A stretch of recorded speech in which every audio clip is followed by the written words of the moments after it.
பொறுமையின் பலன். ஒரு கிராமத்தில் ரமேஷ் என்ற இளைஞன் இருந்தான். அவன் மிகவும் உழைப்பாளி. ஆனால் ஒரு குறை இருந்தது, பொறுமை இல்லை. எது நடந்தாலும் உடனே கோபம், உடனே முடிவு.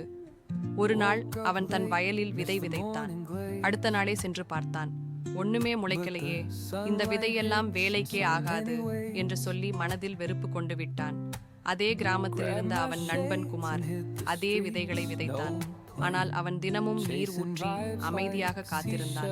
ரமேஷ் தினமும் வயலுக்கு போய் பார்த்து இன்னும் வளரலையே என்று கோபப்பட்டான். சில நாட்களில் அவன் வயலை விட்டே விட்டான். ஆனால் குமார் மழை வந்தாலும் வெயில் அடித்தாலும் பொறுமையோடு தன் வேலையை செய்து கொண்டே இருந்தான்.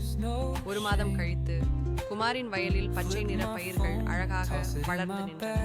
மகசூலும் அதிகம். ரமேஷ் அதை பார்த்து மனம் உடைந்தான். குமாரிடம் வந்து கேட்டார், நீ என்ன மந்திரம் செய்தாய்?